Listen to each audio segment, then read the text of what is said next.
ಒಂದು ಹಸಿರು ಕಾಡಿನ ಹತ್ತಿರದ ಹಳ್ಳಿಯಲ್ಲಿ ಮಧು ಎಂಬ ಬಡ ಮರಕಡಿಯುವನಿದ್ದ. ಅವನು ತನ್ನ ಹೆಂಡತಿ ಮತ್ತು ಚಿಕ್ಕ ಮಗಳ ಜೊತೆ ಸರಳ ಜೀವನ ನಡೆಸುತ್ತಿದ್ದ. ಮಧು ಒಳ್ಳೆಯ ಮನಸ್ಸಿನವನಾಗಿದ್ದ.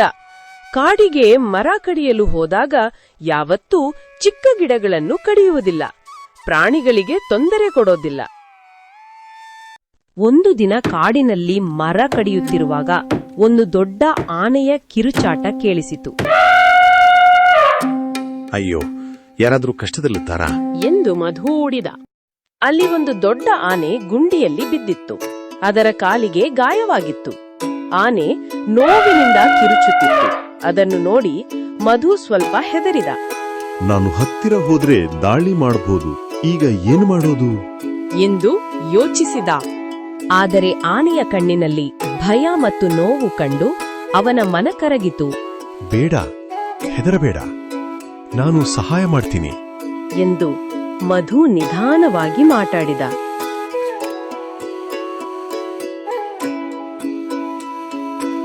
ಅವನು ಮರದ ಕೊಂಬೆಗಳು ಕಡ್ಡಿಗಳು ಹಾಕಿ ಒಂದು ದಾರಿ ಮಾಡಿದ. ಹಲವಾರು ಗಂಟೆಗಳ ಕಷ್ಟದ ನಂತರ ಆನೆ ಗುಂಡಿಯಿಂದ ಹೊರಬಂತು. ಆನೆ ನಿಧಾನವಾಗಿ ಮಧುವಿನತ್ತ ನೋಡಿತು. ಅದರ ಕಣ್ಣುಗಳಲ್ಲಿ ಕೃತಜ್ಞತೆ ಇತ್ತು.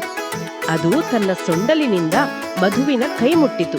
ಆವಾಗ ಮಧು ನಗುತ್ತಾ ಹೇಳಿದ, ಹೋಗು, ನಿನ್ನ ಕಾಡಿಗೆ ಹೋಗು, ನೀನು ಅಲ್ಲಿ ಆರಾಮಾಗಿರು. ಆನೆ ಕಾಡಿನೊಳಗೆ ನಿಧಾನವಾಗಿ ಮಾಯವಾಯಿತು. ಕೆಲವು ತಿಂಗಳುಗಳ ನಂತರ ಒಂದು ರಾತ್ರಿ ಹಳ್ಳಿಯಲ್ಲಿ ಭಾರೀ ಮಳೆ ಶುರುವಾಯಿತು.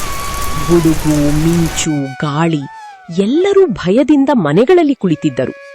ಹಠಾತ್ ಬೆಟ್ಟದ ಮೇಲಿನ ಕೆರೆ ಒಡೆದು ನೀರು ಹಳ್ಳಿಯ ಕಡೆ ಹರಿಯತೊಡಗಿತು. ಅಯ್ಯಯ್ಯೋ, ಊರಿಗೆ ನೀರು ನುಗ್ಗಿದೆ ಎಂದು ಜನರು ಕೂಗಿದರು. ಊರಿನ ಜನರು ಓಡತೊಡಗಿದರು. ಮಧುವಿನ ಮನೆ ಹಳ್ಳಿಯ ತುದಿಯಲ್ಲಿತ್ತು. ನೀರು ಬೇಗನೆ ಮನೆ ಕಡೆ ಬರುತ್ತಿತ್ತು. ಮಧುವಿನ ಮಗಳು ಒಳಗೆ ಸಿಲುಕಿಕೊಂಡಿದ್ದಳು. ಅಪ್ಪ, ನನ್ನನ್ನು ಉಳಿಸು ಎಂದು ಆಕೆ ಅಳತೊಡಗಿದಳು. ಮಧು ಒಳಗೆ ಹೋಗಲು ಪ್ರಯತ್ನಿಸಿದರೂ ನೀರಿನ ವೇಗ ತುಂಬಾ ಜಾಸ್ತಿ. ಅವನ ಕಣ್ಣಲ್ಲಿ ಭಯ.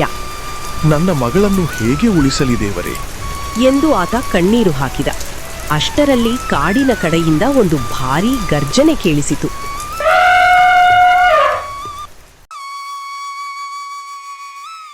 ಅದೇ ಆನೆ ವೇಗವಾಗಿ ಬಂದು ತನ್ನ ದೊಡ್ಡ ದೇಹದಿಂದ ನೀರಿನ ಹರಿವನ್ನು ತಡೆದಿತು. ನಂತರ ತನ್ನ ಸೊಂಡಿಲಿನಿಂದ ಮನೆಯ ಮೇಲ್ಛಾವಣಿಯಲ್ಲಿ ಸಿಲುಕಿದ್ದ ಮಗಳನ್ನು ಎತ್ತಿ ಸುರಕ್ಷಿತ ಜಾಗಕ್ಕೆ ತಂದಿತು. ಹಳ್ಳಿಯ ಜನರೆಲ್ಲ ಆಶ್ಚರ್ಯದಿಂದ ನೋಡುತ್ತಿದ್ದರು. ಮಧು ಕಣ್ಣೀರು ಹಾಕುತ್ತಾ ಆನೆಯ ಮುಂದೆ ನಿಂತ. ನಾನು ಒಂದು ದಿನ ನಿನಗೆ ಸಹಾಯ ಮಾಡಿದ್ದೆ, ಆದ್ರೆ ನೀನಿಂದು ನನ್ನ ಜೀವ ಉಳಿಸಿದೆ. ಆನೆ ಮಧುವಿನ ಭುಜವನ್ನು ಸೊಂಡಿಲಿನಿಂದ ಮುಟ್ಟಿತು. ಅದು ಮಾತಾಡ್ಲಿಲ್ಲ, ಆದ್ರೆ ಅದರ ಕಣ್ಣುಗಳು ಹೇಳ್ತಿದ್ದವು, ಒಳ್ಳೆಯತನವನ್ನು ಪ್ರಾಣಿಗಳೂ ಎಂದಿಗೂ ಮರೆಯುವುದಿಲ್ಲ. ಬೆಳಗ್ಗೆ ಮಳೆ ನಿಂತ ನಂತರ ಆನೆ ನಿಧಾನವಾಗಿ ಕಾಡಿನೊಳಗೆ ನಡೆದು ಹೋಯಿತು. ಆವಾಗ ಮಧುವಿನ ಮಗಳು ಹೀಗೆ ಕೇಳಿದಳು,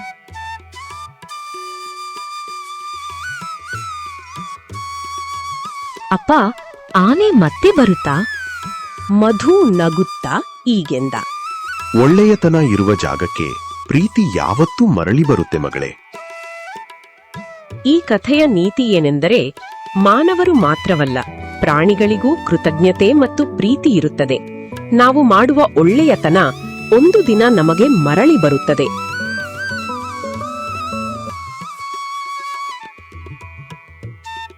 ಈ ಕಥೆ ನಿಮಗೆ ಇಷ್ಟವಾಗಿದ್ದರೆ ಲೈಕ್ ಮಾಡಿ, ಶೇರ್ ಮಾಡಿ, ಸಬ್ಸ್ಕ್ರೈಬ್ ಮಾಡಿ. Thank you.